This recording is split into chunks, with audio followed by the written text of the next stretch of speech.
And so please describe to me what the aesthetic look is exactly.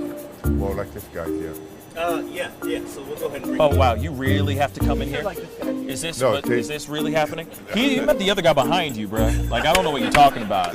I'm right into that bad boy. You can stay right there, behind the camera, behind the camera. No, see now you got me jealous now. That's okay. That's not no, fair. but you're more in the category like Luther Arnold. Okay? My man. Okay. Yeah. Arnold Ferrigno. Huh? Okay.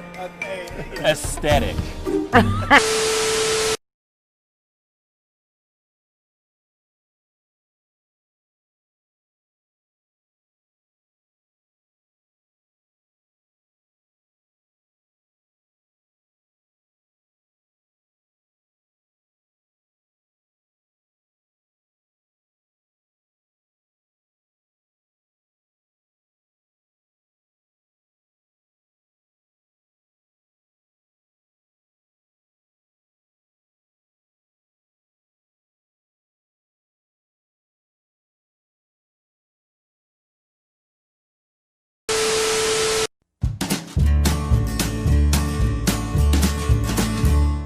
That's great, partner. You two ever go outplace everything in its proper place? That does not make sense, but we usually do go, we head to Kroger's and we work. Oh, yeah. I've got a lady waiting for me back home also. She has the most beautiful scrotum.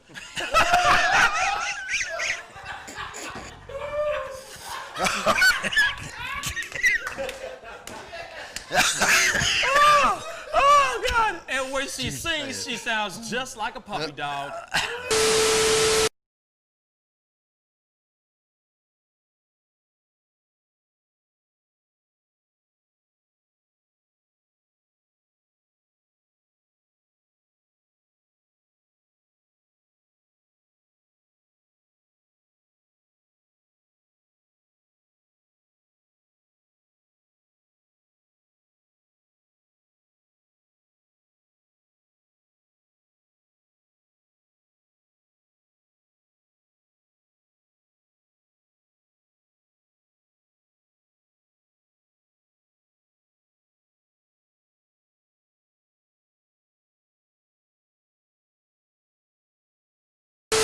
How do you nail a photo? Just gotta get in the mode. You gotta talk with your eyes. Talk with your eyes. Talk with your eyes. Okay, you so gotta have the eyes can you show me a little bit of something, like to this camera? I would love to know how to do this. I just want to know. Well, How do you do it? Teach me smile, something. You can get the sexy eyes. Then you gotta get the smile. Smile going on some shoes, but Wait, hold up. you got. I gotta when try it's this time, with when, you. when it's Hold time on. to laugh, I gotta try you this gotta with think you. of something funny and start laughing. Do it again. Do it again. How do you do it? Teach me. Sexy eyes. The sexy eye. This is sexy eyes right here. Smizing? Smile. So you're smizing. Smile. Okay. And then you gotta get the. No, I look like I need to take a poop or something.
Wish words were like little toy guns. No sting, no hurt, no one, just a bang, bang.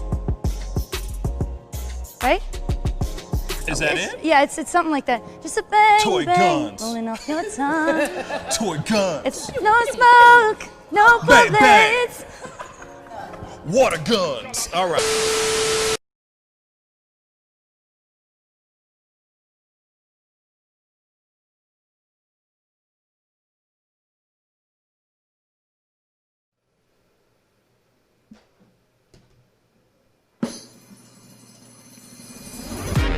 Pascal, you are now rocking with that dude Pascal. We be going wild, Haitian in the building, so original. Got the haters catching feelings. Get your hands up to the ceiling and keep them held high. Cause St. Louis is ready. Forget about it, goodbye. Hold up, we just saying hi. Five somebody, rise up. Weekdays, catch us live. Somebody, let's go.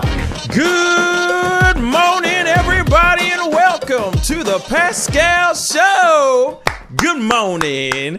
Good morning. Happy Tuesday. Happy Tuesday to you. Happy Tuesday. I hope you guys are having a fantastic, terrific, hopefully not so terrible Tuesday. Okay? You want to know why? Why? Because Pascal? I care about you. I hope y'all are doing dope. I hope y'all are having a fantastic day. There are reasons to be happy. I'm in the most comfortable sweatshirt in the history of sweatshirts, by the way. I actually took a shower and dried myself off with this thing. It's like a towel, for crying out loud. There's things to be happy about. There's things to be grateful for, y'all. And I'm grateful for this sweatshirt. Just for today. Until I get all hot and bothered, and then I have to take it off, and then I hate it. You see what I'm saying? And then I go, why the hell did I get this? Why did I buy this? The hell is wrong with me? But anyway, left turn. But hopefully you guys are having a wonderful one. Today is a very interesting one because we don't have a whole lot of like political talk going on today, which is fine. Which is totally fine. I am not complaining about it at all whatsoever. Actually, it's nice to have turn the brain off a little bit and talk about other things. Obviously, as we already know about Trump administration conceding, ? Last night. Obviously, there hasn't really been any other developing things in regards to it. We will keep our finger on the pulse to make sure anything, pops off over the course of the show today. We will be talking about it today. I promise you that. There is a few things. There's a tiny bit. There's a little sprinkles, sprinkles, peppering of some political things that we will be talking about today. So we will talk about that in a little bit. But before we jump into it, of course, it's my brothers in the house, David and Jackie Buck. What's a guan? What up, man? Good to see you. That sweater does look like extremely comfortable. So, bruh, when you extremely. Is that gonna be something you send out to both of us, or like? Looks like a portable bed blanket you can just lay on and curl up. It's like an upgraded Snuggie. Sleep. Yeah. An upgraded Snuggie. You know what? It feels like I'm wearing a onesie, but I'm not. Like the bottom is right here. You know what I mean? It is literally a sweatshirt, and it feels amazing. It's like robe material.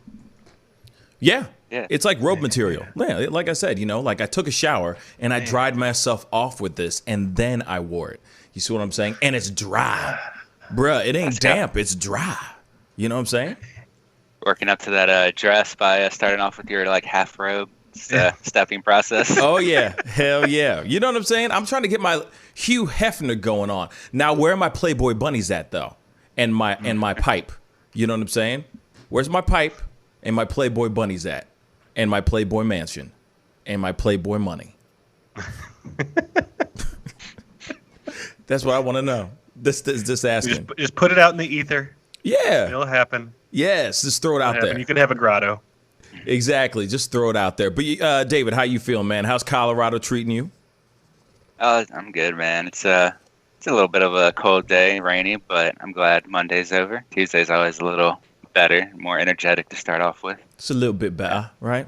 Yeah. A little bit better than Monday. See, that's my thing. I think that Tuesdays are a lot better. Why? Because you're getting that much closer to the end of the week. There's another reason to be excited and be happy because tomorrow's hump day as well. And another thing is that it's very exciting is that tomorrow is Wednesday, and then the day after that is what? Thanksgiving. I don't know about y'all, but I don't know about y'all, but I love Thanksgiving. Why? Because you get to eat. That's all you do. You get together and you eat. No, seriously. You get together and you just eat. That's it. I love you, Mom. Not this year. Yeah. Well, yeah. This year, people say hi and then they go home and eat. See, that's the main problem, man. See, that's the main problem. Like, I love Thanksgiving because it starts off the whole holiday season. I love it more than anything in the world. But this time, obviously, a lot of people are not going home, not going to spend time with their families because there is huge spikes in COVID. Obviously, it's something that we've been talking about time and time again. And we won't stop talking about it, y'all. But it sucks. Now, I got to ask you guys, are you guys going home for the holidays, for Thanksgiving to see your family, or are you staying home? What about you, David? I'm staying here. It's too far especially with all the COVID restrictions going down. If it wasn't for the virus, I'd make the drive. But there's no way I'm gonna go 30 hours to different states with different lockdown rules. Especially since my parents are. I'm actually concerned about my parents getting COVID-19. They're actually at risk for problems from it. So I want to avoid that. It's a pretty big deal to avoid. Word. How about you, Jack? We were tossing it back and forth. Both families were talking about the things that they wanted to do. And then those restrictions of having, you're supposed to only have 10 people to your group in St. Louis now. Not at a time, but just to like your group that you stay with. Yeah. And mingle with and whatnot. If you can, obviously. And so we were kind of like, well, if we go to either side of the family, we're going to be surpassing that amount by a lot because we already got 5 in our family. So we go anywhere, it's very restricted. And it's hard to choose between going to one family or the other. And then because it's supposed to be cold, like a lot of things would have to be done inside. And it's just as a, it's a decision we made, but we say we're staying home. There might be food that gets dropped off or something, but we're just going to be staying home and celebrating just with our local family, immediate family. And so it's it's going to be different. A Zoom Thanksgiving, right? I've been seeing that thing going around where they have a Zoom Thanksgiving and an ICU Christmas. Yeah. And we just found out we had a family friend, like one of our extended family, their friend who's a nurse, and her family, like everyone in her family has gotten COVID. And from different things, not necessarily from her. She lives alone. But then her father passed away yesterday from it. Oh, my. So, it's one of those things where it's there. I mean, here in St. Louis, the children's hospitals are now opening up their ICU beds for adult patients. Let that sink in. That's because the main hospitals are filled. Yeah. Yeah, even out here, the main hospital's filled up now, and the VA starting to take just civilian patients because they're the only place left with space with beds. It's a very frustrating and difficult time because even with my family, I got a pretty big family, and we have been debating. We've been bouncing back and forth whether we are going to do a full family Thanksgiving or not. You know what I'm saying? Like, what's scary to me is that I have, I got, relatives and family members that, have pre-existing issues and health issues and everything. And of course, you don't want anybody to get sick. But then at the same time, you want to see family. And then also it's tough. 2 days, a few days after is the first anniversary of my father passing away. So right now it is a very, it's a very tough time because we want to be around each other, especially given the fact that, you know, we lost our dad just, you know, a few days, actually a few days before Thanksgiving. Or sorry, a few days after Thanksgiving, I'm sorry. So this one's a really tough one for us because I got family members that I got little nieces and nephews, you know what I'm saying? There's little kids and all that, and I don't want them getting sick or anything. So it's a really hard one to really fully embrace and think about, you know, like actually like, because I feel like such a jerk. I feel like I would be such a jerk showing up and then find out my sister or my nephews or my mom got sick. You know what I'm saying? Like I could never forgive myself if that came from me. You know what I'm saying? So it's a very tough time, you know? And then also, you know, I got my girl. My girl has her family as well. And her family, you know, there's that fear, there's that paranoia, right? Of going there and then next thing you know, you got the Rona. You know what I'm saying? That's the one thing that I'm scared of more than anything in the world. And I think I think I echo what a lot of people are feeling right now. You know? Shoot, I'm supposed to go to a wedding. I'm supposed to go to a wedding this weekend. I ain't going to no wedding now. Like literally. I already RSVP'd and I feel bad about like hitting up one of my good friends to be like, I can't really go, bruh. I can't go. I really can't. Because I feel, you know, it's just a really tough time, I think, for a lot of people. You know what I mean? There's the one wedding that was in the news it was like one of the super spreader events. Several people died from it. And I think they said so far 117 people were infected just because of all the attendees at their wedding. Yeah. Man, it's going to be a hard time right now to be able to decide whether or not to have a wedding and invite a whole bunch of people. This might be one of those, you know, increased years of assumed destination, but people aren't traveling. So local destination weddings of not going to a hotel. I don't like it's I mean, there's so many decisions that people have to make. It's like, well, it's on one hand, it's almost like being selfish. Of like, well, I my whole life I was going to have this wedding. I was going to do this. I'm going to make this, like, you know, the biggest day of my life. If you go there and then all of a sudden, the groom or the bride gets sick. Yeah, like, yeah, like, and that's the thing. It's kind of like I just found out, you know, like, you know, just to do a little, like, I feel like nowadays, whenever you talk about somebody getting COVID or is anybody getting sick from it, God forbid if they ever, you know, pass from it. But anytime you tell a story, excuse me, about COVID, it always seems like a campfire story. You know what I mean? It's like that spooky, scary story right now. But a friend of mine, or a family friend of mine, got COVID from going to a wedding. It was an outdoor wedding. Only to find out that somebody else in the party, or at the wedding, had COVID. And next thing you know, Rona. So, and that was outdoors, bruh. Outdoors. And of course, everyone has the same story. Like, hey, I'm really paranoid. I'm scared. Or I really, really am taking a lot of precautions not to get sick from this virus, et cetera, et cetera. You know, everybody has the same kind of spiel. You know what I mean? I'm so safe. Yo, I'm so safe. And it's like, all right, bruh, let's see how safe you are.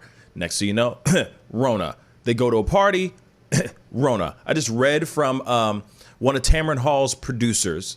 I follow this guy on Instagram. He posted a thing saying, I have COVID. And he was like, yeah, I was at a party. It was only 10 people there. 7 out of the 10 people contracted the virus. What? At a little party. You think everybody's going to be safe and clean, and they're doing everything they can to do what they need to do. Next thing you know, Rona. It's crazy to me. So when I think about that, and then I click and drag those kind of scary story, campfire story scenarios, and drag them over on top of Thanksgiving and my family, I'm vexed. I'm heavily vexed over this situation. To eat turkey with my family or to not eat turkey with my family? That is the question. Is it worth it sinking your teeth into something super delicious for you to go through 2 weeks, if not worse, of pain and sickness? Is it worth it? I don't know. I mean, obviously, it's just food. So, but at the same time, I know that a lot of people need family. A lot of people need that connection because it's been a hard year. Y'all, this has been a hard year. We all want our family. We all want to be somewhere that is normal and that makes sense. We all want to go back to our happy place, to our foundation, depending on if you really like your parents or not and all that kind of stuff. There's a lot of people out there that can't stand their cousins and sisters. I get it. But at the same time, though, that stability and that foundation, home, that feeling of home, we all need more than anything in the world. And it's so frustrating when you can't do that. It's so frustrating when you can't do that. And I don't know. It's a question I leave up to every single person that's watching the show, listening, watching, commenting, all that. What are you going to do? Are you going to do your family stuff? Have you all been in a bubble? Have you guys all been safe? You know what I'm saying? Comment down below. Is Thanksgiving canceled for you or no? Comment down below. Let us know what you think. We got to jump into these stories, though. We most definitely got to jump into some of these stories. Obviously we got some very interesting pieces of information. One of our top stories is Michael B. Jordan. Michael B. Jordan. Michael B. Jordan, baby. All right.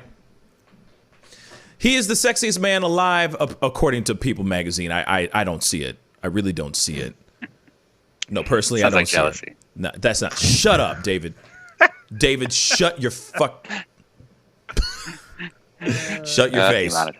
Shake your face. Ah, yeah, no kidding. Instantly demonetized. Oh my gosh. Shut your face. As I was saying, I don't see it. But anyway, Michael B. Jordan has now said that he is opening and starting his own OnlyFans account, the adult website that obviously a lot of people go to show off their goodies for people to pay a membership so that they can see their goodies or lack thereof. Whatever floats your boat. But anyway, one thing is very interesting because everybody's like, whoa, OnlyFans account. But what he's doing, I think, is very interesting. He's taking all the money and he is using that to go towards any fundraising for COVID to help fund any COVID foundations and fundraisers that are out there, which I find very, very cool. So I'll sit here and do this. You know what I mean? All right. Show your goodies. Show your goodies for the betterment of, to help people get through this COVID crisis. You know what I'm saying? Sure, why not? I think that's very cool. Fellas, I think that's very cool. He's going to troll people, I think. Well, because here's the thing.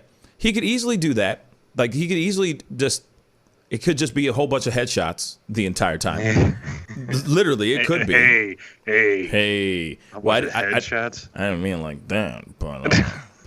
But it could be a whole lot of headshots, or it's some workout regimens. You know what I'm saying? He literally said, while publicly addressing the new accolade of being the sexiest man alive 2020, he he said this on Jimmy Kimmel last Tuesday. He said he's now going to use his body for good. Yes, and join OnlyFans, the subscription site that's popular with sex workers.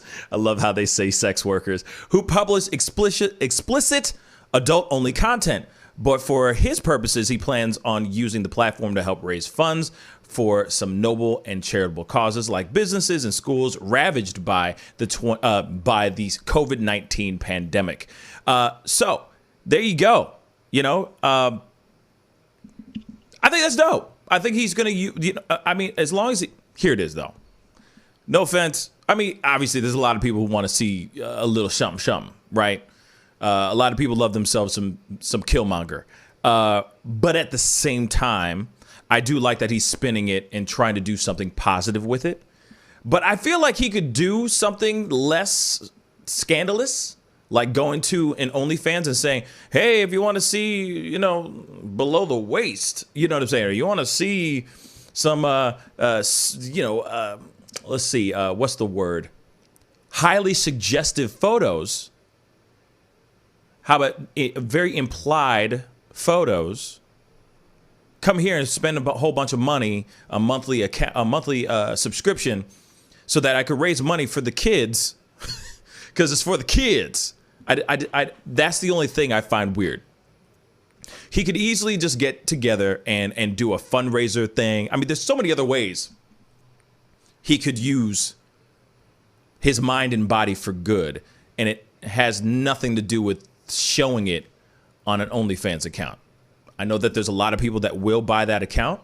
Shoot, we already talked about this months ago, but Bella Thorne, she's making millions off of OnlyFans, and she's doing stupid stuff, you know? So I see why he would do that, but I feel like there's another way to raise money. That's what I think. I think there's a much more respectful way of raising money. Shoot, he could even, now here it is though. Let me just say this. We don't know exactly what he is making. You know what I'm saying? We don't know what kind of content he's going to be putting on OnlyFans. It could just be a whole bunch of workout videos. But then I go, why put that on OnlyFans? Why not just start your own YouTube channel or a website saying, you know, getting hard with Michael B. Jordan? See what I did there?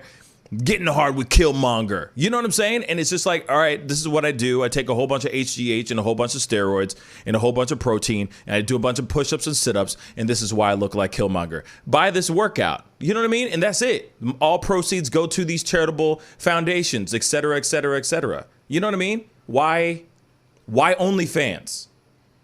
You feel me? Fellas. Maybe because there's just enough, you know, because it's been getting that traffic from him. A lot of people, if he goes on there, like I'm reading this other thing on Roanoke.com, but you know, he was talking about his appearance on Jimmy Kimmel Live. He said, I'm actually going to start one, but like all the proceeds I want to go towards a barber school, because during the quarantine, you know, there's been so many businesses and schools that shut down. But he said that he's dedicating it to Murphy, which is his mustache. He goes, yeah, it's a thing. He said, I've never had time to actually sit in one place and grow my facial hair where I didn't have to get it groomed or manicured or anything like that.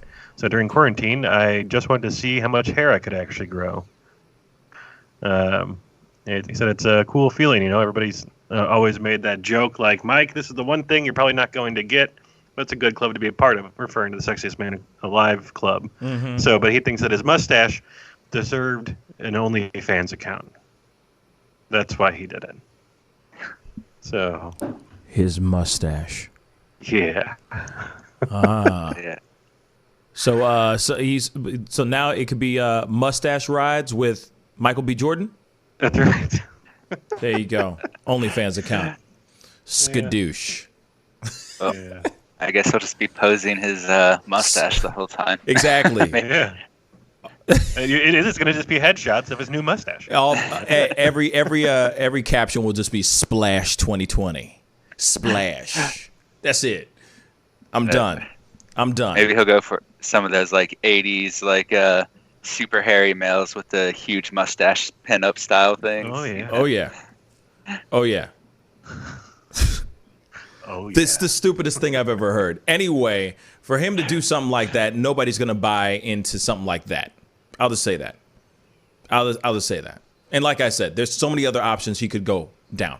So many other options he could go down, bruh. And also the other thing is he got the monies. He got monies.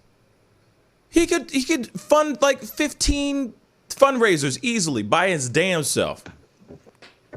You know what I'm saying? He don't need to do that. Come on now. I mean, I think it's cool for what he's like him going, oh, I'm going to start an OnlyFans account and I'm going to, you know, like, okay, that's cool. But at the same time, do you really need to do it, though? Do you really need to do it, though? Do you really need to do it, though? Come on, Killmonger. Do you really need to do it, though? Bored in the house, and the house bored. Yeah, that's super bored. That's hella bored, bruh. That's super hella bored. Hella bored. I don't think all of OnlyFans is like always sex based. Well, I guess it's sex based, but it's not always like full nudity or whatever. I think a lot of people do just like basically use it like Instagram, except they get paid for it. So I don't know for sure. But that might be what he's going for. I have no clue. Yeah. Well, I mean, we will most definitely see. I don't get it personally. I personally don't get it. But we got to go into a quick commercial break. But when we come back, we got to talk about what CDC has said about vaccines and the side effects with vaccines. Is it a walk in the park or nah? We'll be right back. This is The Pascal Show. Bye. You love peace and wellness for the holidays. Don't cancel them. Prepare STL. Decorate. Make it as normal as you can, but slow the spread of COVID. Wear a mask. Wash your hands. Watch your distance. Prepare STL, helping St. Louisans of color prepare and prevail.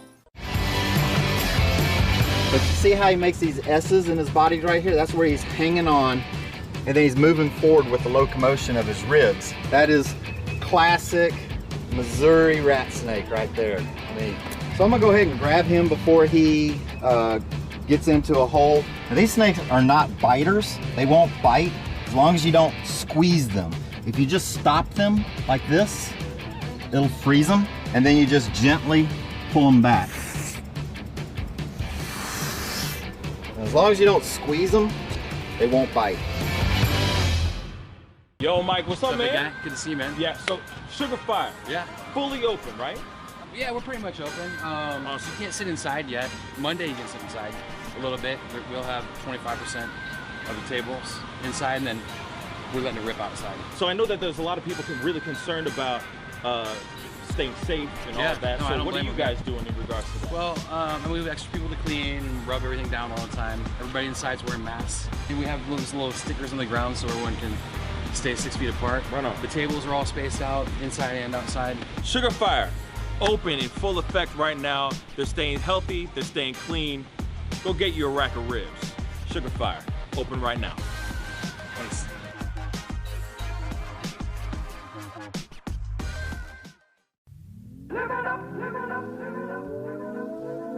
The Fur and Leather Center, providing the highest of fur and leather goods.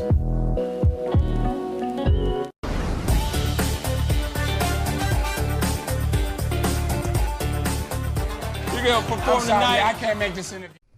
All right, welcome back, guys. Thank you guys so much for tuning in and being a part of the conversation. If this is your first time checking out this show, please go hit that like button down below. Most definitely crush that subscribe button on our YouTube channel. I go live Monday through Friday, 9 a.m. Central Standard Time. And I also do a Tuesday through Thursday show at 7 p.m. Central Standard Time, an opportunity to sit down, chop it up with you guys, cover any of the things and any of the news that we may have missed over the course of the day, because there's a lot of stuff that keeps breaking and all that. So definitely crush that subscribe button. That would really, really mean a lot. Anyway, we got to jump into this whole thing about the CDC. CDC has got some stuff going on, y'all. This is some very interesting stuff. They said something about the side effects. Obviously, as you already got, if you guys have been living under a rock, then I feel sorry for you. But there has been some information in regards to the vaccines. There have been 2 vaccines that have been coming out or about to come out from Pfizer and also from Moderna. There's also a third vaccine that's going to be coming out that's saying that it has a 70% success rate, and which is very fascinating.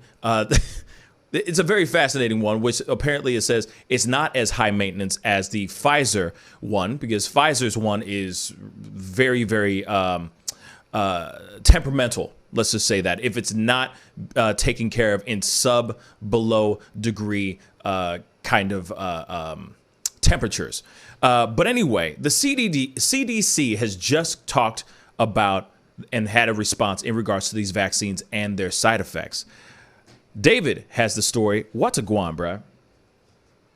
All right, so some doctors are concerned about patients actually getting the shots for these vaccines, specifically Pfizer's and Moderna's, because AstraZeneca's, which is the 70% one you referred to, it was finalized too late for this basically, and it might not have as many side effects, so we're not sure about that one yet.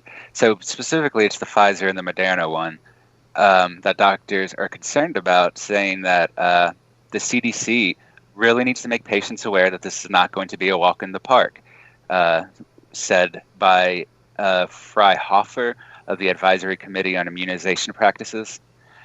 She went on to say, they are going to know they had a vaccine. They are probably not going to feel wonderful, but they've got to come back for the second dose. And so what we've seen with these vaccines, both the Pfizer and the Moderna ones, is that you start getting a lot of symptoms that you might see from COVID itself, specifically muscle pain, which can be pretty severe, chills and headaches. Previously, one of the Pfizer testees reported it as a severe hangover that lasted for 2 days. And apparently, now that the CDC has got this information, it's become clear that it's the second shot that usually is even worse. So they're concerned that if people have these painful reactions to the first one, they won't come back for the second one, knowing that it's going to be worse. And they actually warn that people are going to have to take the next day off because they will be a little too sick to go to work from all the side effects and the possible pain. But mostly what they're concerned about is that just people won't come in for the second vaccine shot because of that, and that without that, the vaccine doesn't work at all. So it has pretty much zero efficacy without a second shot. Dang. I think it's very interesting when they say it's not going to be a walk in the park, y'all.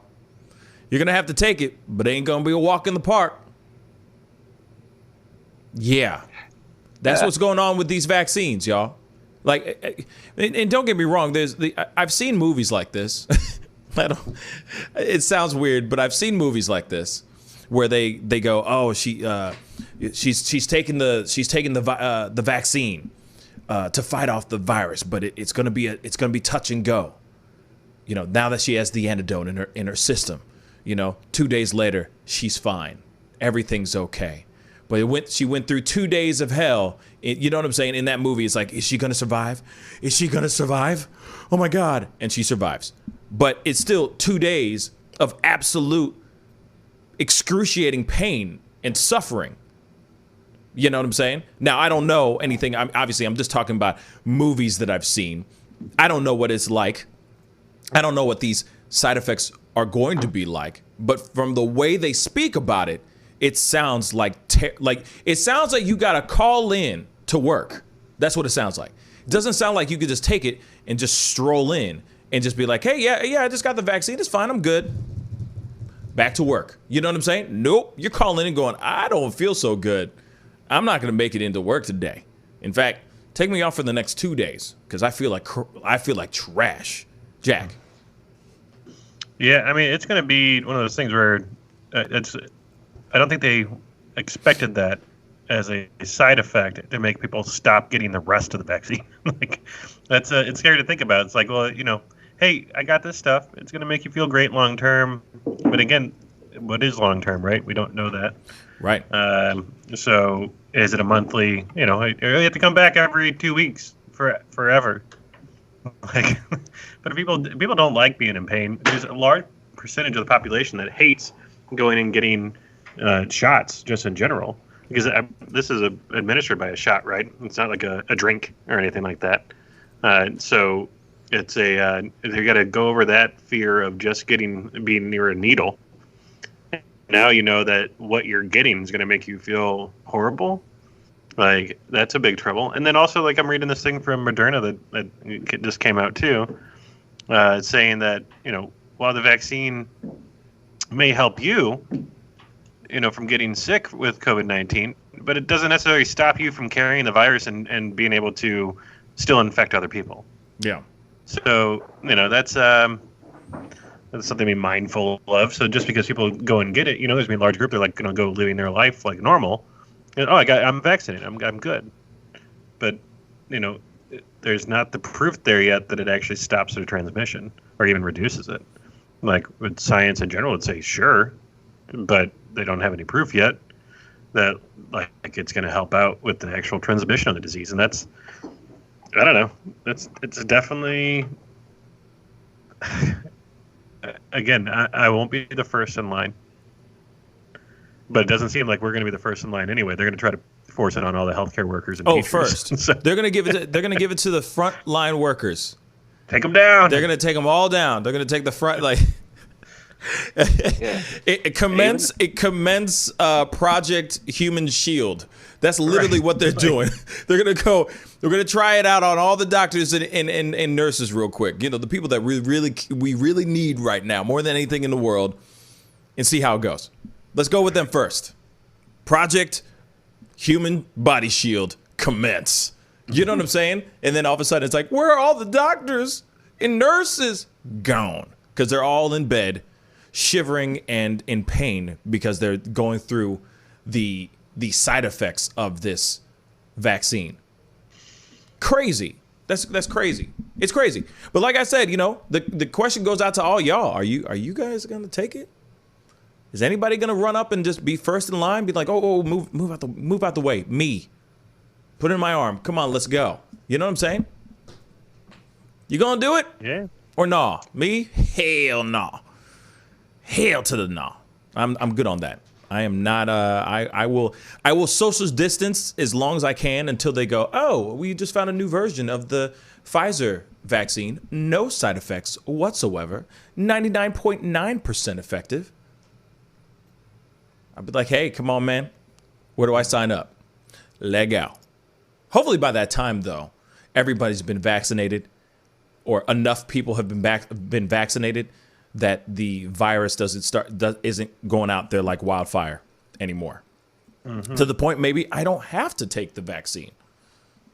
Fingers crossed.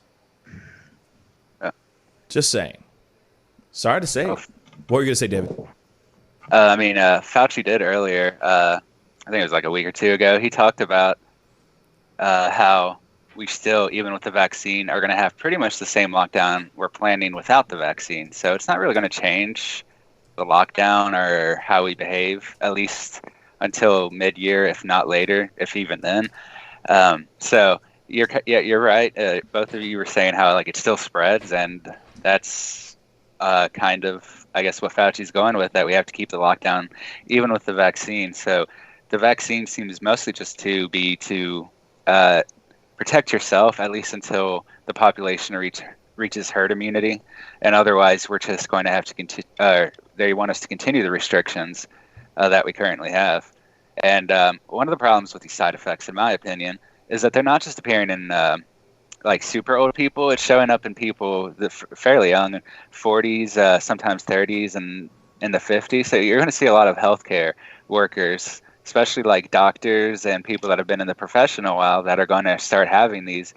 Let's see, it was the hangover effect from the Pfizer and severe migraines from Moderna, both warning to take a day or two off. So we're probably going to see that widespread. Not to mention, one thing in particular that was mentioned with the vaccines is that they do cause that degree of confusion and like messes up your thinking, which is obviously a really bad thing for doctors dealing with critical patients. And so there's a huge risk, I think, and just giving it to all healthcare workers at once. And beyond that, they are trying to address people's concerns about the vaccine, about the pain more by changing how they talk about it. Like they're changing adverse reaction to response in the way they report it and things like that. So they're trying to make it sound less severe, even though we're getting some of the most severe reactions from a FDA-approved public vaccination we've ever seen. You know, this is a very strange time. These are very strange times, obviously. And of course, we want everybody to be well and everybody to not be sick anymore and all that. But at the same time, when it comes to being vaccinated and you have to either lay down so that you can go through the course of this, you know, so that your body can acclimate to this specific virus, where you have to, where it's a virus where you can't just maybe just have a sore shoulder, you know, for a couple days. It is literally like excruciating pain. It does not sound sexy to me at all. Does not sound very attractive. And I commend any person that goes out there and ends up going and getting vaccinated. In fact, if anybody ends up getting vaccinated, I would love for them to come onto the show and tell us about their experience. Because, you know, if they had side effects, you know what I'm saying? Doesn't say that everybody's going to have side effects, but I'm sure a vast majority will have side effects. There was a comment here, just to shift, same story or same subject though, or, you know, it's under the same umbrella of COVID. We got to definitely talk about this. Brandy on YouTube just said this. Did you all talk about the airline moving to require vaccine pass? Moving to require a vaccine pass. Apparently on Good Morning America today, they were talking about that. That is actual news to me. We got to look this up because, yeah, that is something new. Yeah, Qantas and Australian Airlines. Yeah. And David, you got some stuff I know seeing. I'm just reading the headline so far. Yeah, American Airlines as well is discussing implementing such a policy, and the airline said they're pleased with the vaccine development is moving forward, but it's too early for them to comment on policies relating to COVID-19. Yeah, hold up. I see some here. I guess in Wellington, New Zealand, international air travel could come booming back next year with a new rule. Travelers to certain countries must be vaccinated against the coronavirus before they can fly. Encouraging news about vaccine development has given airlines and nations hope they may soon be able to revive suspended flight routes and dust off lucrative tourism plans. But countries in Asia and the Pacific, in particular, are determined not to let their hard-won gains against the virus evaporate. In Australia, the boss of Qantas, whatever. Qantas, I think. Qantas? Okay. There's no U in there, so all right. Anyway, the country's largest airline said that once a virus vaccine becomes widely available, his carrier will likely require passengers. The passengers use it before they can travel abroad or land in Australia. So there's a possibility of a vaccination passport for international travelers. He said, Alan Joyce, the chief executive of Qantas, said, "We're looking at changing our terms and conditions to say for international travelers that we will ask people to have the vaccination before they get on the aircraft." He said they are looking at ways to electronically verify that people have the necessary vaccine for their intended destination, which is obviously a difficult task. But certainly for international visitors coming out and people leaving the country, we think that's a necessity. South Korea also has the similar message. Jill Chung, a spokesperson for Korean Air, said Tuesday there's a real possibility that airlines will require the passengers be vaccinated. She said that's because governments are likely to require vaccinations as a condition for lifting quarantine requirements for new arrivals. Yeah, Interesting. I have some comments here from Jeffrey Kahn, who is the director of Johns Hopkins Berman Institute of Bioethics. And he says that the question is whether should airlines be the arbiters of public health. I'm sure they would do it if they were required to as part of the public health, but that would require a federal approach to the pandemic. We haven't had that. And it goes on to discuss those passports, the kind of vaccine passports and the ideas they had discussed before. And the problem is that there's no way for nations to verify that you have actually had that vaccine. And so there's no federal system in place to verify that or to even make sure it's true. So it would be very easy just to fake it, it looks like. And so they're saying they don't have a playbook to follow with this. But some labs are trying to develop a system to share test and vaccine certificates, which will include a digital passport. So you can start getting it. Some places are starting to register it that way. Though at the same time, a lot of hospitals it looks like actually aren't even requiring their own workers to get the vaccine. So there might be there might be some problems with that, especially since this article also points out that the government is buying the vaccines. They're the ones that are allocating them. And based on the numbers both Moderna and Pfizer released earlier in the month about how many they're selling, I don't remember the exact numbers, but it's not enough to vaccinate the entire American population. I think it was something like 600,000 shots, which means 300,000 vaccines since you need 2 of them. So that's not a lot of people in America, which has 350 million, something like that. Yeah. So we're not even going to be able to get the vaccine for a long time. It probably won't be until 3 or 4 months into next year. Like you mentioned the AstraZeneca one with the 70% efficacy. They're looking at being one of the fastest producers, but they're not as effective. So you're talking either about way, you we're said not the looking 70. at You said the 70% efficacy one, right? 70 for AstraZeneca. Sorry, go ahead. Sorry, I was Yeah, just making that sure. one can be produced a little faster, and it requires easier storage. Funny. It's not as effective, Right. but yeah. Funny But, how they I say, think- funny how it's 70% effective, and yet that's the one that they can mass produce with that quickly. You know what I'm saying? You know. Well, it's because the AstraZeneca is based on the tradition of exposing your system to the virus, and then your system creates the antibodies. The Pfizer and the Moderna vaccines are based on your body almost synthetically creating the antibodies. So you're not getting it. I mean, they should work the same. The antibody should work the same, but it's the difference of basically a synthetic antibody versus the natural one from being exposed to the disease. And that might be why there's a difference in the amount of production, because with the AstraZeneca, since you only need a live virus, that can be mass produced very quickly.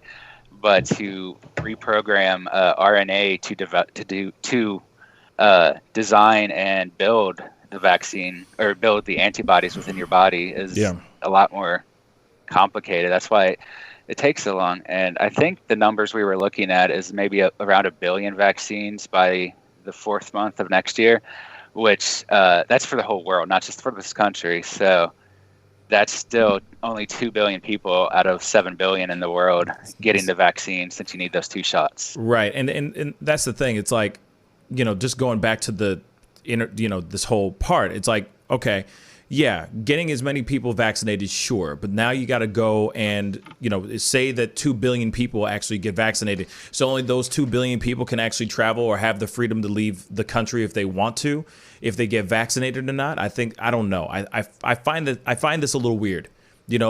So then people who don't want to get vaccinated, because there's a lot of people who are anti-vaccinations, you know what I mean? They're anti-vaxxers, let's just say that are not down for getting the vaccine at all whatsoever.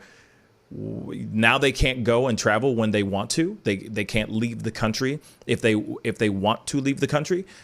I feel like this is something that is ridiculous, especially when there are people out here that are not comfortable. Even people that are down to get vaccinated there are a lot of people that are not cool with taking the vaccine right now because of the numbers, because of the success rate, because of how quickly it's been processed and now being spat out. You know what I'm saying? So now people who are who have to travel for a living can't travel for a living because they didn't take the vaccine. I think that's ridiculous.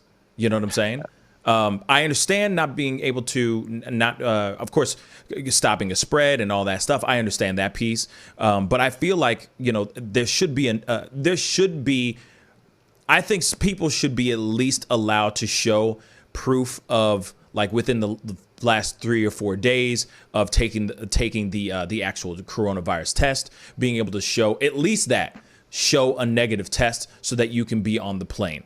I think it's ridiculous for people to go, oh, sorry, sir, you can't go to Italy. I'm sorry, sir, you're not vaccinated. The hell? I think that's kind of ridiculous, in my personal opinion. Doesn't matter how many people get vaccinated or not. If 2 billion people get vaccinated, great, fantastic. But that should not stop people from having their right to be able to travel all over the world if they want to. I think that if there is a negative test within a certain amount of time, I think it's fair for them to be able to travel. I mean, and that's just my personal opinion, Like I said, and maybe I'm speaking on selfish reasons, because personally, I'm not trying to go and get the vaccine anytime soon. And what if I get that huge opportunity to fly to talk to the Queen of England? You know what I'm saying? Now I got to go and take a vaccine just so I can go to London? I think that's kind of ridiculous. Especially when I'm scared for my life over getting the vaccine. I'm terrified of taking that vaccine. I'm sorry. Maybe it's because of the way mainstream media has dressed it up. Maybe it's because of all those things. I don't care. I listen to things. So, of course, how quickly it's been. Here we go. We got it. It's done. Oh, 95%. Oh, actually, it's 99. It's 94. No, it's not. Or 90. Sorry. First, it's 90. No, it's 95% effective. It's a fact. We went up a whole 5% in 2 days. You're telling me that I'm going to go and trust that and put that in my body? Then you're sitting there saying the CDC is going, the side effects are not a walk in the park. Bruh, who wants to take that? Just so you can go to Hawaii and sip on some pina coladas and stick your toes in the sand? Hell to the no. Now you're telling me I got to have a passport, a vaccinated passport type thing? How about this? I got an idea. Let me take the passport I do have, dip it in hand sanitizer, vaccinated. Sanitized. It's a vaccinated, you know what I'm saying? Like, this is ridiculous. I think it's ridiculous, personally. What do you guys think? Jack, you haven't said anything yet. What are your thoughts? I don't know. I've been my family's been a lot more restrictive than a lot of people that we know, and so when I hear people just wanting to be going and flying around and stuff, I understand. For work, there's a lot of people that have had their business completely upended just because of the being able to travel, and then they try to drive or they try to stay at other places. Even then, that's kind of a really rough decision to be making, because it's well, do you want to stay at this hotel or a motel? Do you know if they've been doing cleaning? Do you know who stayed there before that? I just don't, I don't know. It much doesn't matter. Confidence I would have in staying at one of those places. Right. And then, the fact that with traveling in the air, they say that, some of the places are doing such a great job, and, being in airplanes is one of the safest places compared to being in an OR, for cleanliness and air sanitation and things like that. Mm-hmm. But I don't know. If I knew that everybody else had to get vaccinated to be able to go and fly, again, if it doesn't stop the transmission and it only protects that one person, then what does it matter? Because they could still be sick and they could still get everybody else that's on the plane sick. And then say you went and got your vaccination, 2 weeks ago or 3 weeks ago, and you're yeah, here's my vaccination thing. They're well, it's not updated. Great. And then this person got it yesterday, and then all of a sudden, what if yours wore off? Again, we just don't know enough. It's being very preemptive about making decisions. Yep. Assumptions to make decisions. That's a very good point, Jack. It's that's I don't know. No, it's a very good point, Jack, because we don't know how long this vaccination stays in the system. Does it last for 2 days? Does it last for 2 weeks? Does it last for 2 years? We do not know. They haven't tested long enough. I mean, shoot, man, it just came out 2 seconds ago. How would they know? How would they know? Oh, this is lifetime. This is a lifetime vaccination. You're vaccinated for life. No. How do you know? How the hell do you know? You know what I mean? So for them to sit there and go, oh, international flyers must be, they have to show proof of vaccination. I personally think it's a little, I don't think it's right. I think that showing that showing that you have taken the test and that you are negative, I think should suffice. I think. Because I don't know about you guys, but you're not going to force me to put something in my body that I'm not cool with putting in my body just so I can jump onto a plane. I think that's unfair. I guess you're driving. Shoot. Yeah, man. I mean, I would drive the hell out of something then. You know what I mean? I love driving. You know what I'm saying? Like, I'm cool with doing that. I have no issues with that whatsoever. But you cannot tell me that I can't go and see other corners of the world unless I get a vaccination that I'm not entirely comfortable with taking. Well, that's just ridiculous. You go to and travel to other countries right now, you're required to have vaccinations to go there. There's certain countries that if you want to go there, you have to go and get vaccinations. No, okay, vaccinations for malaria, stuff like that. Things that have been people have used for time and time again. A brand new vaccination, a brand new drug that no one's ever seen, no one's ever touched before, no one knows what happens with it, no one really knows what the full side effects are. They've only tested on 30-something thousand people. They're sitting there saying that it's only 90%. Oh, no, sorry, 95% effective. Come on, man. You know what I mean? Like, no. Trust me. That is something I am not cool with. You're going to put something in my body that could later on cause cancer or could kill me? Nah. No. It's brand new. They're like, here you go. Oh, 3 other places. Oh, we got one too. Oh, but it's 70% effective. But we're going to mass produce it really quick. What the hell? 70% effective? And these other ones are 95 or 90. No, I'm sorry, 95 now too. Like, come on. It just seems a little sketchy to me. If this was out for a while and we were seeing the results and seeing people and we had actual ground proof of the side effects and what are the worst case scenarios and all that, I'd be a lot more comfortable with that than all of a sudden they go, we got a vaccination. And then all of a sudden these airlines are going, you all must have a vaccination passport. Sorry, you're going to have to take it. What? Come on. I'm sorry. I keep thinking about children. I keep thinking about these little kids. They're going to be injecting these things in their bodies. We don't know what effect it's going to have on children. And say you got to take these children out to see their parents or their loved ones overseas or something like that, or just going on a family trip and you're putting this thing in this kid's body just so he can go see the Eiffel Tower at 9 years old or something like that. But then it kills him because we don't know what effect it has on children. We don't know what effect it has on people. We don't know any of that. And I'm sorry for being the paranoid person, but I'm sorry, this just came out. They just pooped these things out. Literally pooped them out. There's been this race, and I understand that. But you can't tell me that I can't go on a plane if I show you guys that my my tests are negative. You can't tell me that I can't go and travel. Suddenly. Yeah. The newest counterfeit documents. Facts. I see that coming very, very soon. You know what I mean? But, like I said, sorry for raising my voice. I'm not mad at you. I'm just like, this is just insane because this is them forcing you to take it. And I think that everybody has a right to choose to take it or not. If it was like shots like malaria, etc., I get that. We've had that vaccination for a long time. This is brand new. I ain't comfortable with it. It should not automatically be a requirement immediately. Let's see how the first round of vaccines come out, and you'll hear all these crazy stories or not. I pray to God there's no freak stories. Like those campfire stories. There was a guy who took the injection. He didn't even get to the second one. His whole arm fell off. Wait for it. that could possibly happen. We're going to hear these freak stories. And I hate to say it like that, but you know what I'm saying? I'd rather be here on this planet, wait for the second round where they're going, there are no side effects. You might feel a little feverish, but you can still go off into, do your, it's like the same side effects of the flu shots. It's like, you might feel a little groggy for a day. I'd take that over. You still believe in the flu?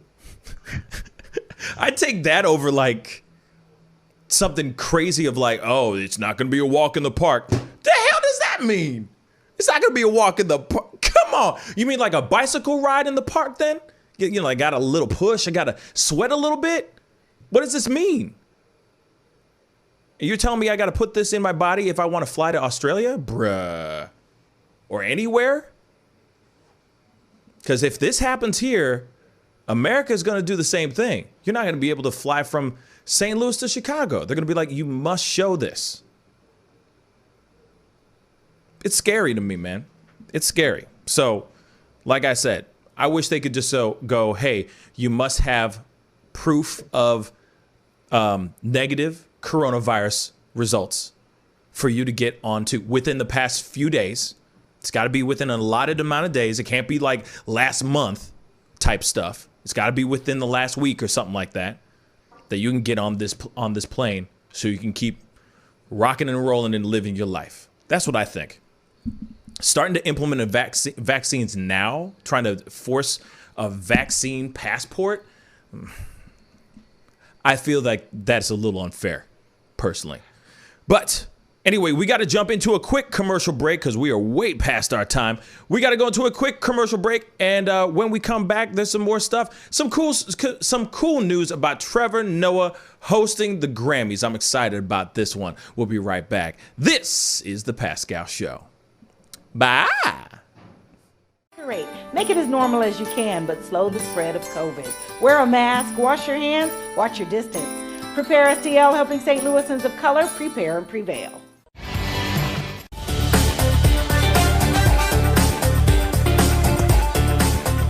You're going to perform tonight. I can't make this interview boring because this man is too exciting as a host. And I'm truly saying this, and if y'all can't do this, me and this man here is going to leave and go somewhere else so we can get some love. I want everyone in the building to say, I love Pascal on the count of 3. 1, 2, 3. Wow.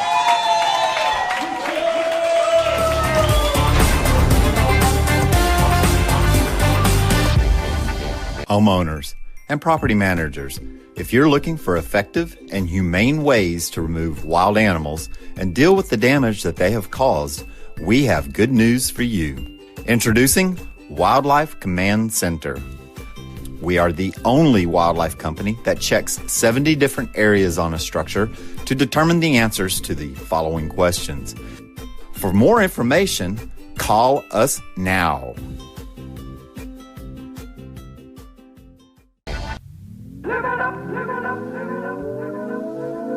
The Fur and Leather Center, providing the highest of fur and leather goods. Imagination, Image a World, IDEX Media. Awesome sauce. Yeah, baby. Hey, it's Mike from Sugar Fire. Still open all of our locations. Carry out, delivery, curbside. Call in. We're delivering outside of our range to you. So if you get hungry, come on by.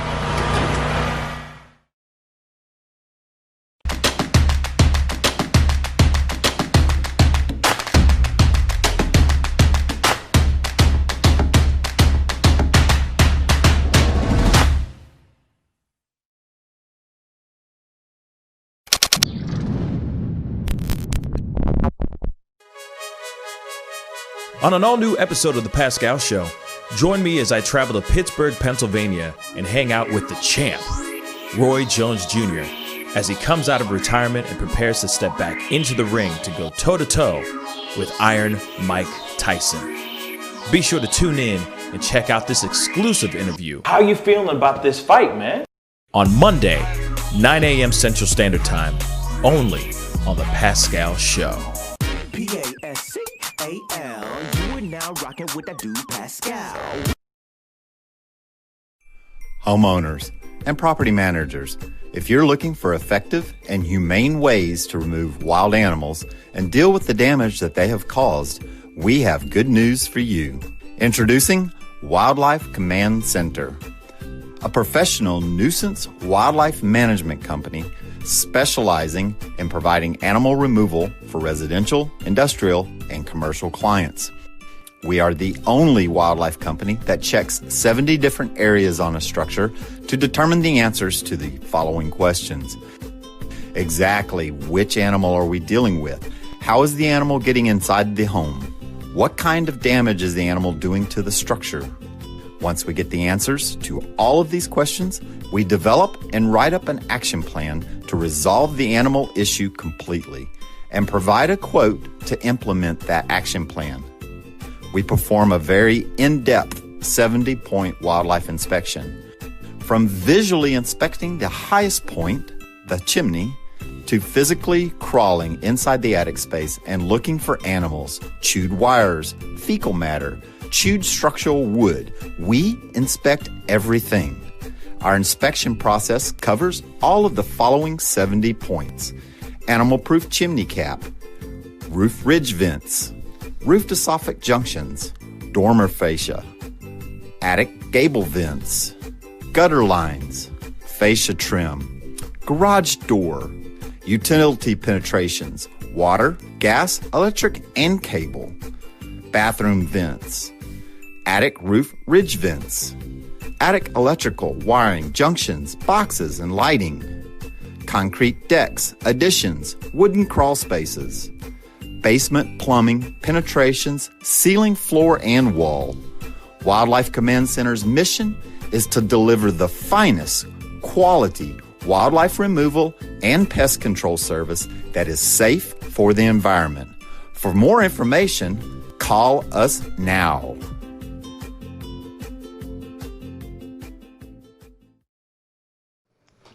What's up, everybody? Thank you guys so much for sticking around and being a part of the conversation today.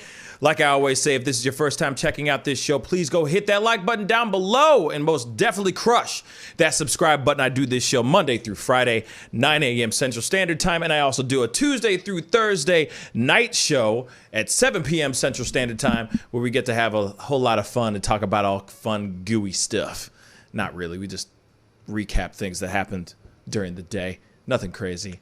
You know what I'm saying? But we keep it adult over there during our evening show. But be sure to tune in. There's a lot to talk about. There's a lot going on for sure. And there's a lot of stories that I haven't haven't had a chance to talk about from yesterday and today, because obviously we will be wrapping up the show here very, very shortly. So be sure to tune in tonight, because it's going to be a swing around Fun Town type of show. Anyway. Let's jump into this, because there's this other thing. This is some really cool news. I'm excited about this. Trevor Noah has been tapped to host the 2021 Grammy Awards. If you don't know who Trevor Noah is, I'm sorry, you've been sleeping under a rock.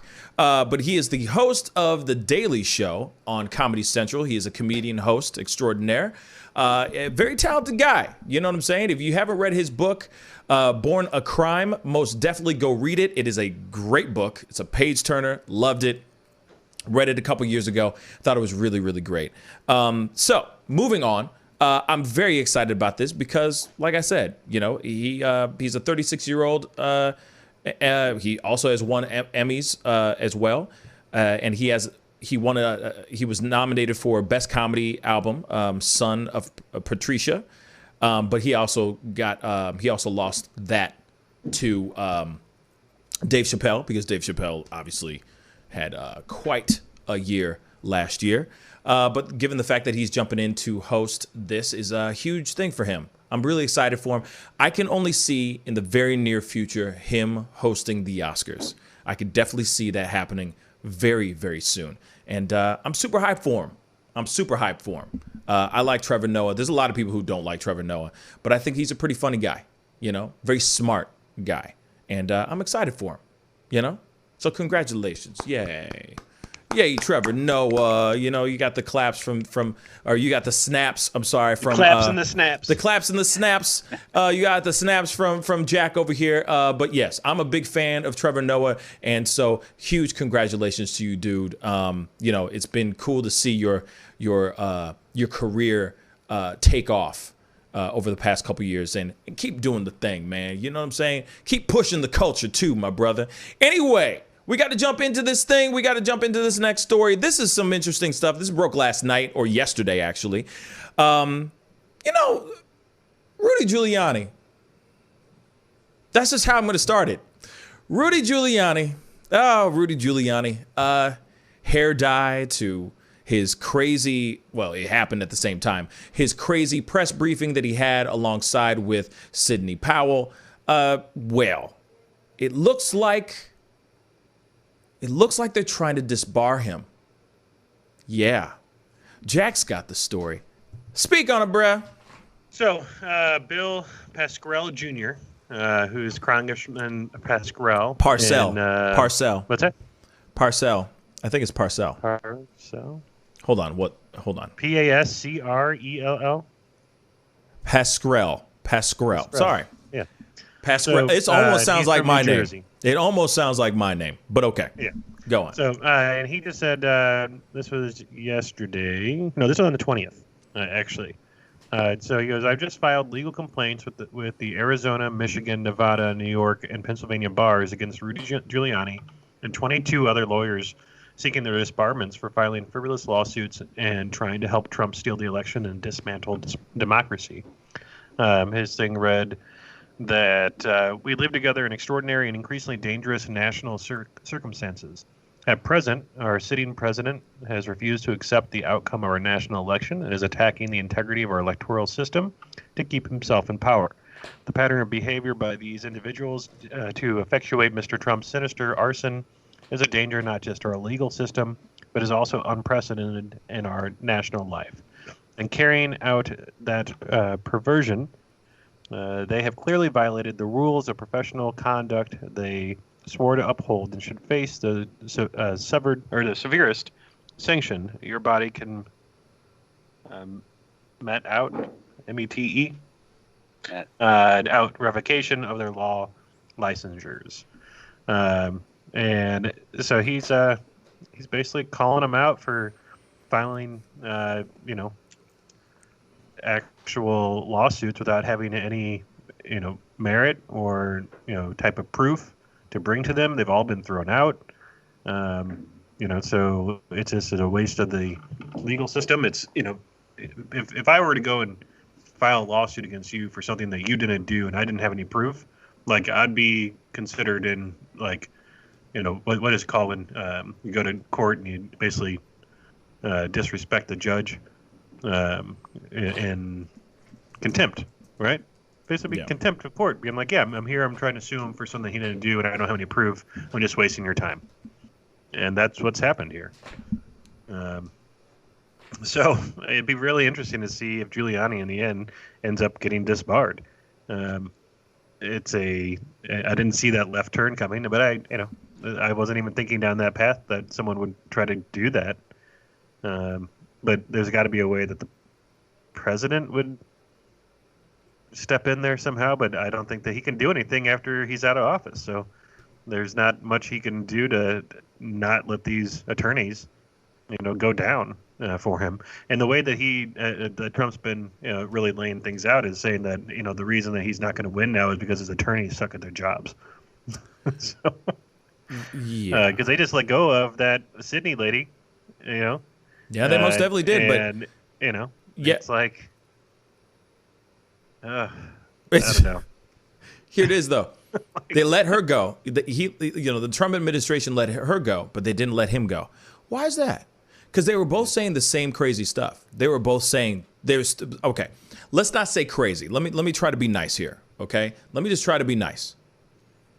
But they were both saying the same accusations. They were both backing each other up. They were both coming in with all these allegations, all these things that they were saying that was proof positive that there was voter fraud on many testimonies, et cetera, et cetera, et cetera. They said so many different things. Both of them said those things. And yet, Sidney Powell got canned. Or actually, sorry. Because I did a video a couple days ago about her being let go. I feel bad because there was a lot of people out there going, hey, you can't fire somebody that volunteers. You can. You actually can. Technically, you can. If somebody comes in, if Jack came in and was volunteering to be like, hey, I want to be on the show, let me help out, blah, blah, blah, let me volunteer my time. And I turned to him and I said, hey, I can't stand that beanie. I'm sorry, man, we can't do this anymore. You know, it's too bright, it's too distracting, you do it all the time. The salt and pepper beard is just too sexy. I can't deal with it anymore. The fans are always going to him all the time. I can't stand this ish no more. We can't do. Thank you so much for your time, but we are going to we're gonna have to let you go. I'm sorry. In my personal opinion, that's firing somebody who volunteered, right? Just because it ain't official doesn't mean that you still can't get dumped. You feel me? Like, hey, we're bed buddies. We're just sex buddies. No big deal. You still got to break up with that person. I'm volunteering my sex services to you, sweet thing. But sweet thing could still turn to you and go, it's been real, but I'm sorry. I met somebody else and it's been real. You know what I'm saying? I really enjoy you helping me out, but it's over. You're still getting dumped. You know what I'm saying? So, even though you volunteered your sex services, you know what I'm saying? You showed off your Wizard of Waverly Place. You can still get dumped. So it's the same thing. As much as people go, hey, no. She volunteered. She can't be fired if she got volunteered. If she volunteered, then, and she wasn't any part of the administration or part of the legal team or anything, then why did she get in front of the mic and start talking? Right. There was that blonde chick in the background going, She was a volunteer. She was just in the background just like, say it, Rudy, with her resting face. She was a volunteer. Do it for me one more time, Jackie. Facts, baby. So that's what I'm gonna say. So as much as everybody goes, she was a volunteer. Okay, I hear you. I'm not knocking you on being, supportive. You're hoping for a W. But it looks like this volunteer was actually fired. So when it comes to Giuliani, I don't get why he wasn't slapped in the face by Trump. But they must be really good buddies. They must be really, really good buddies. But he's still getting slapped in the face somehow. Now they're looking to disbar his ass. David, what are your thoughts? Yeah, I'm kind of surprised it took this long, considering, or the investigation, I guess, took so long, considering some of the things he said about the law. However, I don't think he's actually going to get disbarred, mostly because of this. Cummings, who is a UCLA law professor, said he probably won't be disbanded. He said he'll most likely receive a lesser sanction, and so most likely some sort of written reprimand or corrective coursework. But it's not going to matter if he doesn't decide to practice law after this. On the other hand, there is a lot of reason to disbar him in the very legal sense. Within Pennsylvania, he was reprimanded by the judge for not bringing evidence for his claims. And I think Missouri or Michigan, one or the other, they split up the evidence with each state. And so that entire lawsuit was just wrong evidence from the wrong state for a state judge. And, that got thrown out. So there's a lot of procedural mistakes that he's made over the past few months. So I definitely see why he's getting investigated. I think a reprimand is appropriate. I don't think he'll get disbarred, though, and I don't think I don't think he's really going to change his behavior either. I think he's going to keep on acting like this because he's gotten away with it for so long, and he's probably going to keep getting away with it. Years and years and years, and I think at some point, I don't know. I do think that at some point, you know, when everything officially goes back, like when everything goes to a place of normalcy, meaning like all depending on if there's no accusations that actually stick, that, you know, any of the legal BS that's happening doesn't stick, all that stuff. I keep thinking that he might resign. Like, not resign, but retire. I keep thinking that, okay, if he has no reason, if he's not legal counsel to President Trump anymore, and President Trump is going to be stepping down, I feel like it's inevitable that he's going to step down as well. Resign, like retire as a lawyer, and just go, you know, like I said, go somewhere, go to Florida. You know what I'm saying? Enjoy retirement, enjoy his time while he can still have that time. You see what I'm saying? That's what I think. You know, don't get me wrong. Yeah, don't get me wrong. Rudy Giuliani did a lot of amazing stuff during 9/11. I was there during that time. I was one of those people that was boots on the ground, seeing and dealing with 9/11 firsthand, and the things that he did for the city of New York was absolutely phenomenal. I'm not going to knock him for his service of what he did during those trying times, but he is acting crazy right now. He is. I don't know who this person is. You know, I'll commend him for his service, but at the same time, yeah, you know, I do think it's time for him to just kind of, like I said, if everything shows that there is no fraudulent voting going on, there is no stop the steal, there is no cheating going on, there's nothing fraudulent going on, and Biden gets inaugurated and we keep moving on and the America and life and the world can keep turning, yeah, I really do think Rudy needs to just sit down and go retire. Chill. You don't have anything to get crazy and upset about. Maybe your soup is too cold or something like that. You know what I'm saying? Like, just go enjoy life. You know? He'll stay busy. Jack?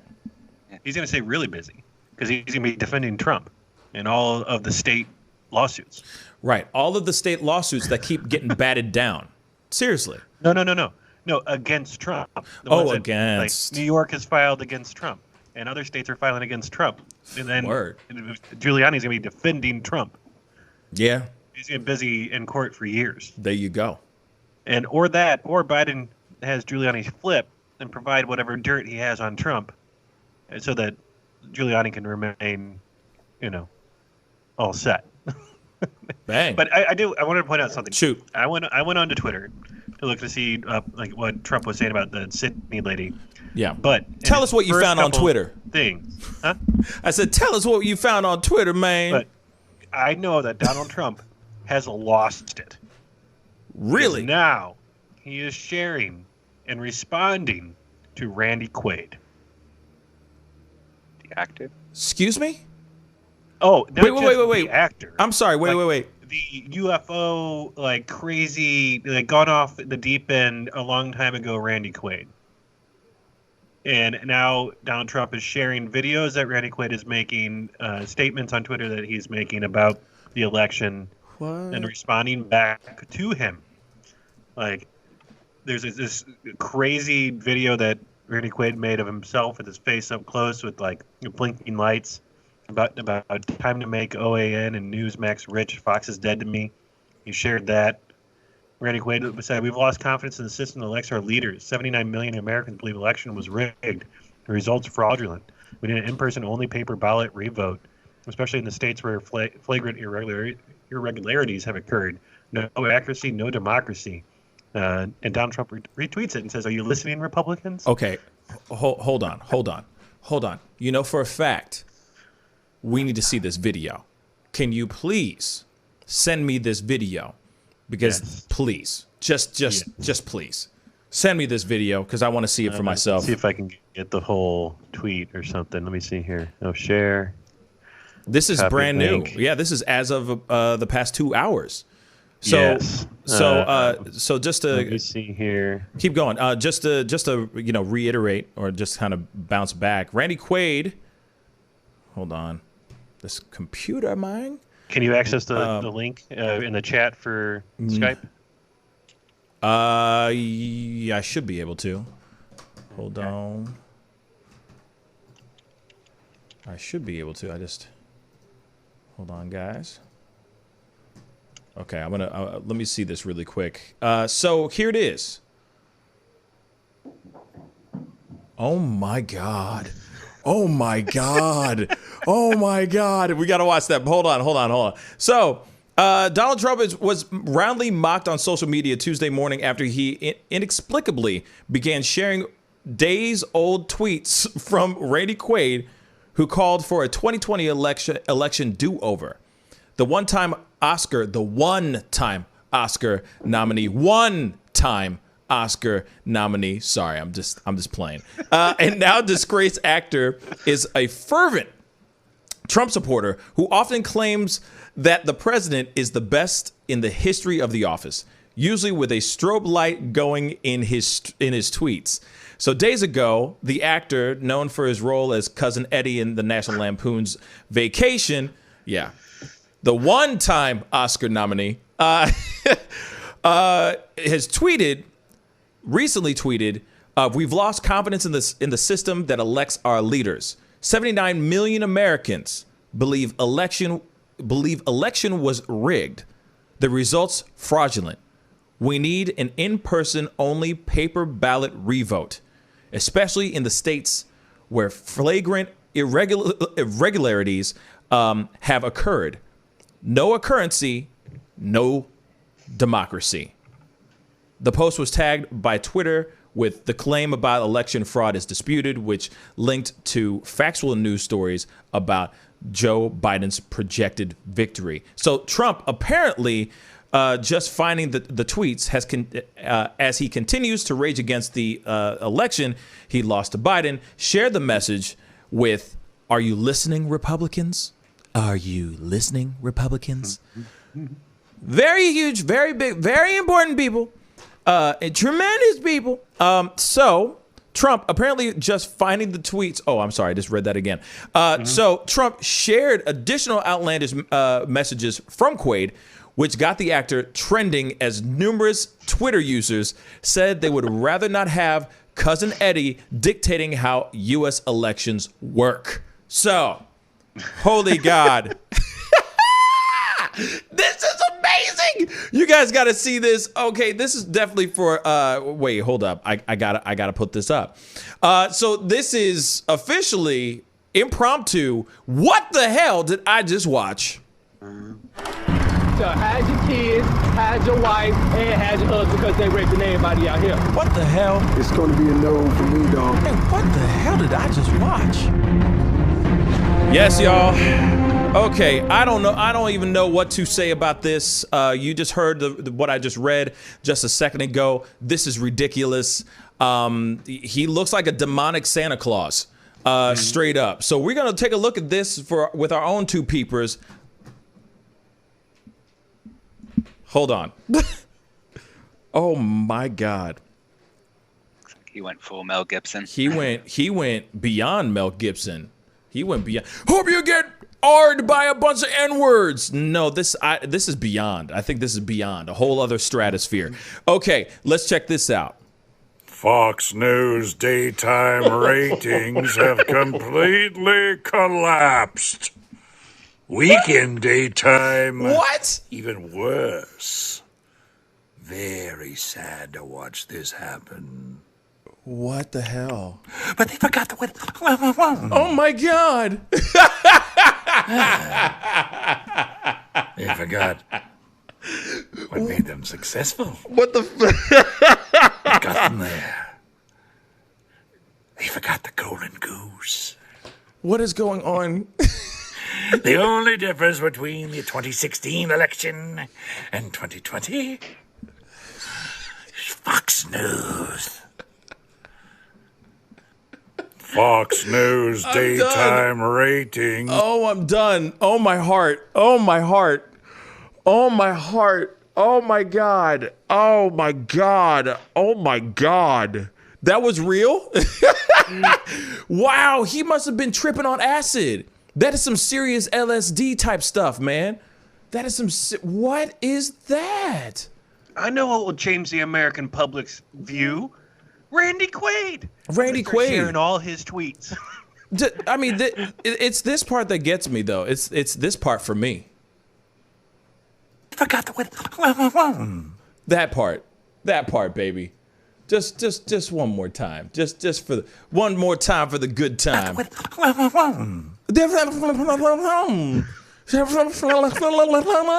What is that? Man, he is on some good stuff. Whatever he's on some good stuff.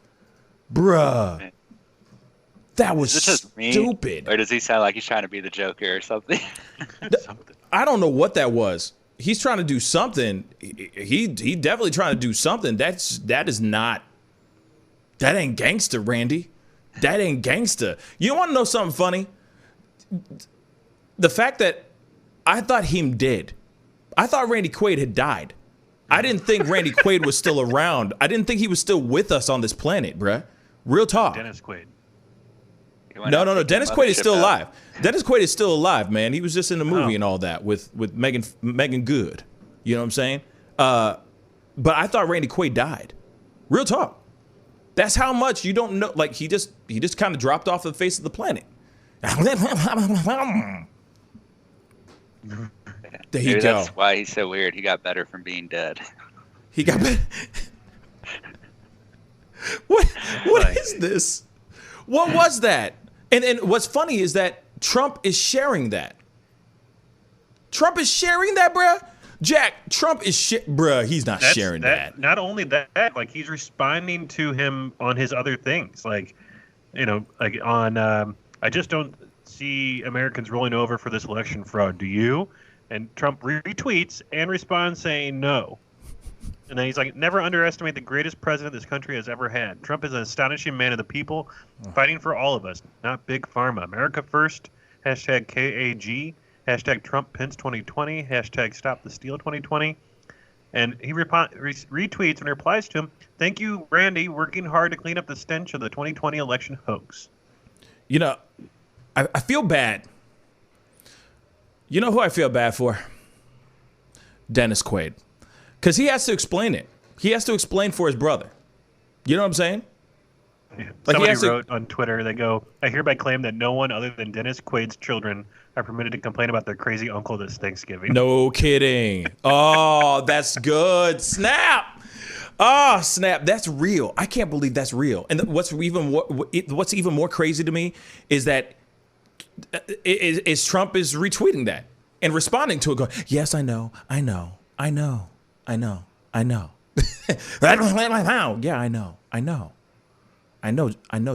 Randy. I know. It's totally unfair. It just, wow. Randy Quaid, baby. Randy freaking Quaid, who I thought him did. No offense. I thought I could have sworn I heard a story about him not being on this planet anymore. But he's making his presence known, looking like a demonic Santa Claus on LSD. Good stuff. Good on you. Maybe it's a role that he's auditioning for. Maybe that's what it is. Maybe he was doing that for a role. And he's like, this is kind of cool. Let me just share this. You know what I'm saying? His middle name is Rudy. So maybe it's because it's Rudy and then Rudy Giuliani. And then he knows that Giuliani and Randy Quaid are going to come together and form the best legal team ever. That is a very, very far-fetched idea. Oh, yeah. You might just have a soft spot for Rudy's. That's why Giuliani's still around. That's right. Oh, my God. I'm done. But that shows you how far Trump is willing to go. Like what he's reaching. He's really reaching now. He's clearly reaching for just anything now. You know what I'm saying? Wow. Thank you, Jack, for finding that. Yeah. Thank you. Thank you so much for that. That made my day. Thank you. You're welcome. Oh, my God, that was terrible. You know that he fled to Canada as a refugee? He what? He what? He fled to Canada as a refugee to avoid felony charges in the States. What felony charges? On what, though? On what charges? Let's see. And there was a story back in the day that he died at the age of 61 from alcohol poisoning. That's what it is. But, you know. There it is. See, I was like, him dead. Him dead. Right? Did Canada accept him as a refugee and give him the refugee status? Yeah. That's the question. I don't know. Is he like Snowden? You know what I'm saying? Is Randy Quaid Snowden for Canada? Did Canada just say, come on in? You know, we loved you in National Lampoon's Vacation. Come on. Come on, Randy. Come on. It's no problem. Oh, my God. I can't believe that. Did you find anything or not? He says U.S. actor Randy Quaid and his wife, this is back in 2010, they were seeking refugee status in Canada, telling the Immigration and Refugee Board here in Vancouver that they fear for their lives in the U.S. Because that 8 of their close friends have been killed in recent years, and they felt endangered themselves. He said that David Carradine and Heath Ledger were murdered under mysterious circumstances. But he said that it was something also, he had also some kind of felony stuff. I don't know. All I know is that the president should not. Oh, yeah, he was wanted on, he faces felony burglary charges and misdemeanor counts in the U.S. after vandalizing and breaking into a home in Santa Barbara. And they had $500,000 worth of bench warrants on him. Bruh. So. Bruh. I found something here. It looks like he filed for refugee status in 2010, and in 2013, Canada denied it. He was working on that so hard for 3 years, and they said, nope. Randy Quaid trying to be Snowden up in here. That's hilarious. I'm done. I'm officially done. Randy Quaid, obviously, as you know, he's quirky, but I didn't know his life was just as quirky. You know what I'm saying? So there you go. That is stupid. I must seek refuge in Canada. Mm-hmm. In Canada. We don't want you. Go home. He says Heath Ledger's death was questionable. Was too shady. One of you know what I mean? One of his friends had died. Man, I'm serious. I think he may have had a flashback or something like that. You know what I'm saying? From doing too much acid and LSD or whatever drugs he's done. Wow. Well, good luck to you, Randy Quaid. Good luck. Anyway, we got to go, actually. I really do appreciate everybody for being on. Jack, David, thank you so much for being on today. It really means a lot. Deuces, stay safe out there. Yes, man. Everybody, yes, stay safe out there. Stay healthy. I will be on tonight at 7 p.m. Central Standard Time along with David. David will be joining me, co-hosting the show later on tonight. So be sure to tune in, 7 p.m. Central Standard Time. I'm excited about it because there's plenty of weird, crazy-ish that we are going to be talking about this evening. So like a swingers club that got raided for having sex parties and stuff. We're going to talk about that later. I'm not going to talk about it right now, okay? I'm not going to talk about it right now, okay? But just for you guys, just to send you guys off just one more time. I need you guys to just see this one more time for you guys. Just for you. Just for you. And only just for you. Because I love you guys. We got the win. So I hope you guys have a of a day. Enjoy your day. Make it awesome. Make it. That's so weird. Oh, it's so creepy. Anyway, like I said, LSD, Santa on crack rock, and all that stuff. Anyway, we got to get going. But I'll see you guys tonight, 7 p.m. Central Standard Time. Be good to yourselves. Be good to one another. And if you have any uncles named Randy Quaid, just run. Just run. Just run. I'll see you guys at 7 p.m. Central Standard Time. This is The Pascal Show. Bye. On an all-new episode of The Pascal Show, join me as I travel to Pittsburgh, Pennsylvania, and hang out with the champ, Roy Jones Jr., as he comes out of retirement and prepares to step back into the ring to go toe-to-toe with Iron Mike Tyson. Be sure to tune in and check out this exclusive interview. How you feeling about this fight, man? On Monday, 9 a.m. Central Standard Time, only on The Pascal Show. Pascal, you are now rocking with that dude Pascal.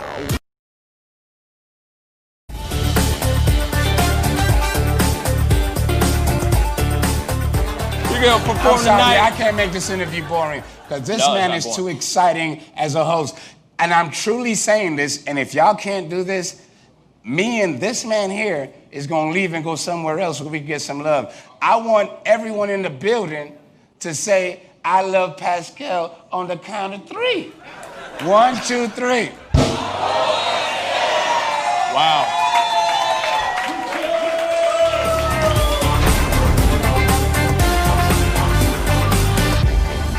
Homeowners and property managers, if you're looking for effective and humane ways to remove wild animals and deal with the damage that they have caused, we have good news for you. Introducing Wildlife Command Center. We are the only wildlife company that checks 70 different areas on a structure to determine the answers to the following questions. For more information, call us now.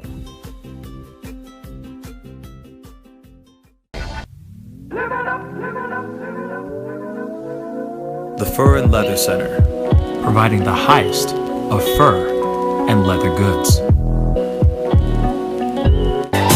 Imagination, Image a World. IDEX Media.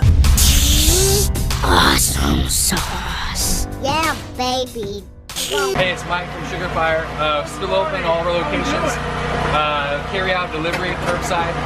Call in. We're delivering outside of our range, So if you get hungry, come on by.